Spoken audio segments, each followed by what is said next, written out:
rescue here?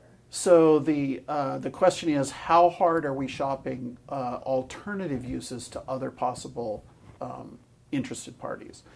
And the answer is that the person who did this report for us, they have monetized property problems for 4 other churches in the Portland metro area. They're very well connected to people who do stuff. And once we decide which ones we might be interested in and which ones are realistic, as I said, I haven't even got to read the document yet. I saw their studies for one other church that had 8 different monetization proposals. I will be curious to see if there are 8 for us. We are not a 20-acre property in the Southwest Hills that's not all covered by a building. So I don't know.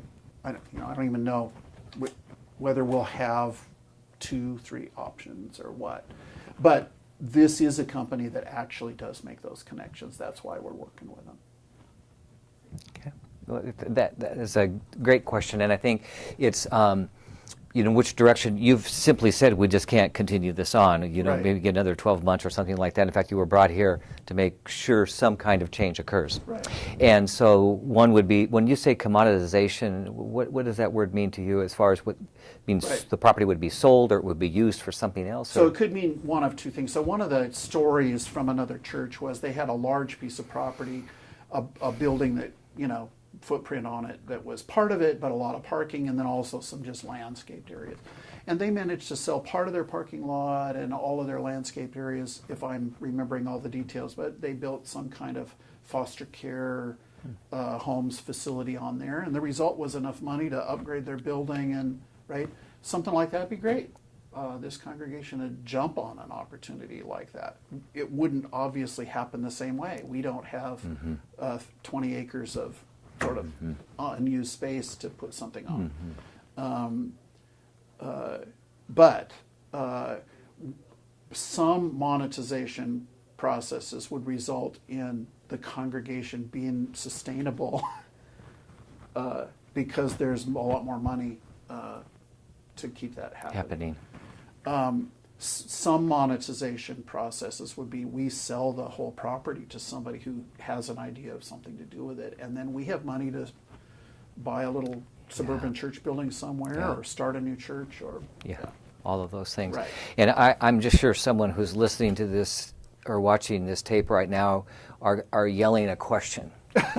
and I'm telepathically thinking in the future that there may be some folks in our neighborhood, we've got maybe 2,000 plus neighbors together, that are either architects or civil engineers or commercial real estate people who may have a knowledge base that could act as an advisor.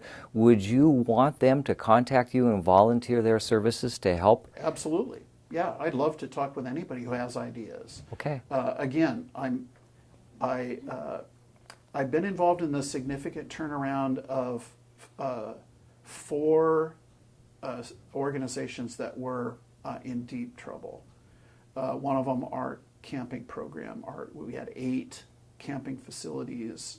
They were all running down, church camp facilities across Oregon and Idaho. Reconfigured that body to, that was 25 years ago, and it's one of the strongest camping programs in the country now. 2 congregations, and a Habitat for Humanity chapter. In every case, it happens by saying, don't just tell us an idea that you think we ought to do, right? They all require people who are saying, I know how to make this happen. Absolutely. A real plan. Yeah. And I obviously you wouldn't want their advice if they didn't have that expertise for you. Yeah. And may I ask, besides ministry, do you have a business background, or have you ran? I was trained as a wildlife biologist.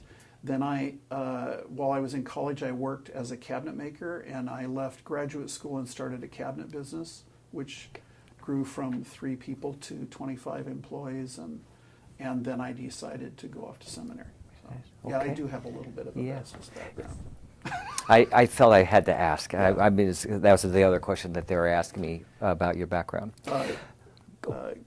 I recently reported to my superiors that for this church to just go forward would require a miracle, and I believe in miracles, but I don't think a miracle is a plan. So that's my business background. Well, that'll stop my questions right there. So the question is, I think the question is, when did Do Good first start working on a possible proposal to expand their program here? Okay, so I don't know fully the answer to that. I know when I first heard about Do Good being working on a proposal.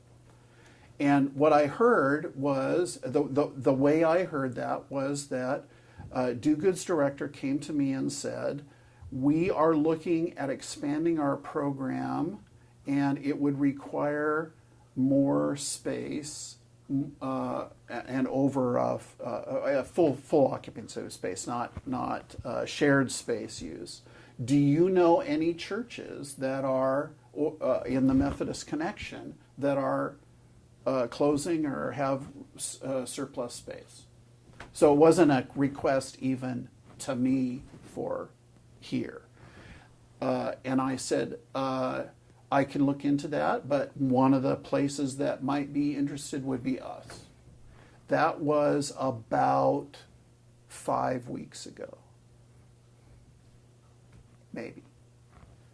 The context for that is that starting in July, on July 1st, 2017, I have met with the preschool board and with Do Good and with the congregation and with others here saying, within 2 years, we are not going to be managing this whole facility and things will be changing, and I can't predict how, but I don't want you who are occupying the building to suddenly find out that you have 5 weeks to find another place and you didn't even know it was happening. And part of the context of that is all of the preschool people, they come and go every Monday, Tuesday, Wednesday, Thursday, Friday. They have no idea that in 2013 there were 250 people in church in that room, and on July 1st there were 60 people in that room. Because they don't see any of that at all. They see one person in the office. They saw one person in the office 20 years ago on Monday. They see one person there. They pay their rent. The lights are on. They have no idea the cliff that the church has gone off. So my job was to help them understand there is a cliff, and we care about you guys. We care about you preschool people. We care about Do Good. We care about the Dahlia Society, the Portland Symphonic Choir, the Mankind Project, the AA groups, and we don't want to suddenly say to you, we voted last week to discontinue, and Monday you need to find a new home. Mm-hmm. Right? So the angst in the board and the leadership of the preschool has nothing to do with the Do Good proposal. That started building July 1st when I came here and said, you guys have no idea what's going on here and it could affect you. Yeah. That's not about the Do Good proposal. Those two things are not connected. The Do Good proposal, as a matter of fact, has something to do with me telling them, you may not be able to be here depending on what happens next. So they're looking at all options. The preschool is looking at options. I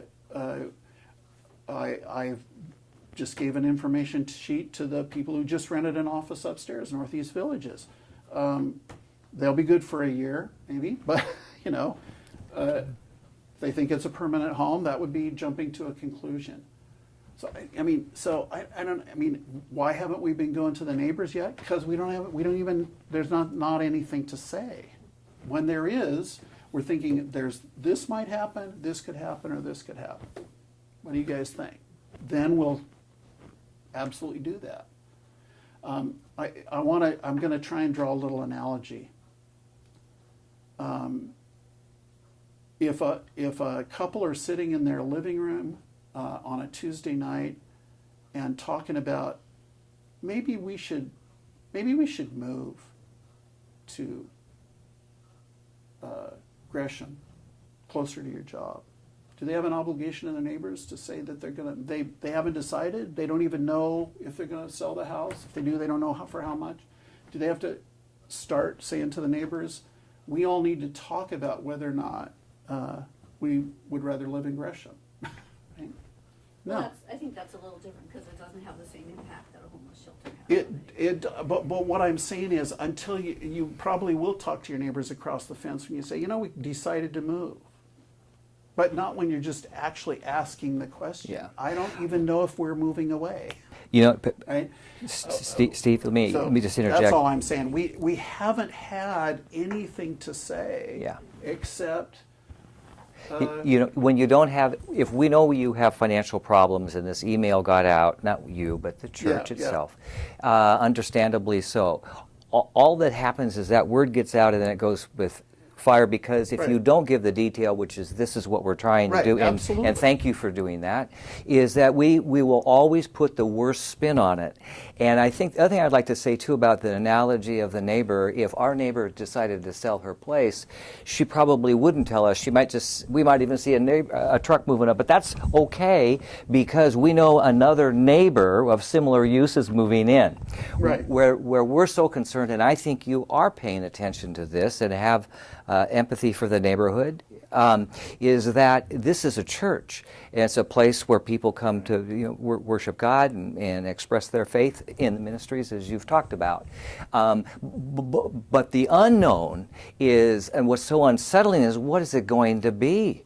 I mean, if it's not a church, then what? This is a neighborhood where we live. These are our homes. I get that. I know. Oh, I know you do, and I know you're not the decision maker, and I know your job is to turn it around, is to somehow get this financial nut taken care of, either by selling it, by leasing it, by whatever. And I would just say that you could almost look at your neighborhood as stockholders. This is because when there's a proxy and then there's a commission set up, what we're going to turn the church into, that those neighbors, your board members, are going to have a very loud voice about anything that degrades what they believe is their homes and their communities. Sure, and the only thing I would add to your analogy is that shareholders invest.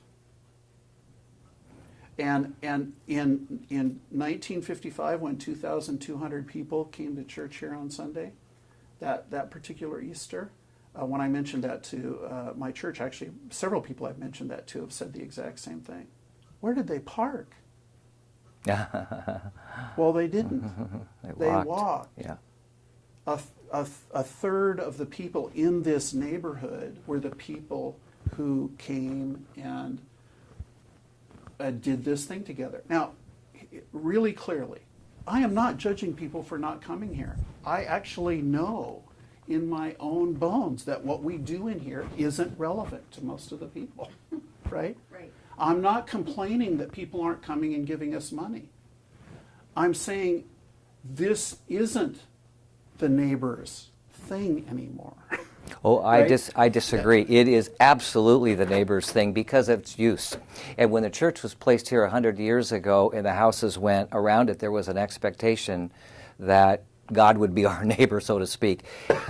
Really. And granted, you're not getting the neighborhood. Talk to God about that. Well, I don't exactly have direct contact with him, Right. but at any rate, what I'm thinking is the fact that the neighborhood is so. The fact that we're invested in our neighborhood is we're invested in your church, and this church is part of the neighborhood, and that's why I said we're stockholders, because we're all in this community. This is our community, and what you have a right to do with this property, what legal rights you have. But just what I'm trying to say is I'm not actually concerned about our right. I'm saying we have very little choice.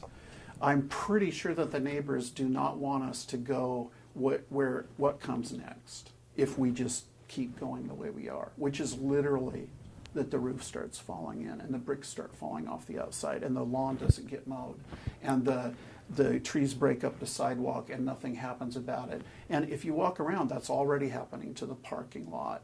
And right? That in fact, it's not a matter of rights. This is a matter of reality, which is that the neighborhood used to actually be investors in this common space. but the neighbors aren't anymore, and I don't blame them, and that means something is going to change. Correct. I get that they care what it changes into, but to really have an impact on that, they're going to have to invest in what that is, right? And what they've already made clear for the past 30 years is that what they're not going to invest in is a Methodist church here, Fair enough. right? So what would they like to invest in? I would love to hear that. Okay. Yeah. I think that's probably a pretty good Because place it's just to. not going to take care of itself. Yeah. It's just not gonna. You have made that so clear, and I appreciate It's only clear because I haven't been living it. So, Well- so I don't have any choice. Right? Well, if we had a business downtown and you and I were having this discussion, we'd brainstorm and we'd figure out some way to get out from underneath. Yeah. And bankruptcy, as an example, would be one, but I don't believe the church can file for bankruptcy. Actually, churches have gone bankrupt. In fact, the Crystal Cathedral went bankrupt, and I don't know whether they sold it before the bankruptcy or in the process of it, but now the Roman Catholic Church owns that church building. But bankruptcy wouldn't fix it would still become something else then. Right? Yeah. Yeah. And actually, we're not bankrupt. If we were in debt, that would That's probably true. be a possibility. That's right, because your expenses can be just discontinued, Right, no long-term right. debt at all. So, Yeah. okay. I think that's all the questions we have. Thank you Thank so you. much. And I appreciate you guys doing this. Thank Yeah. you. Okay. Thank you very much.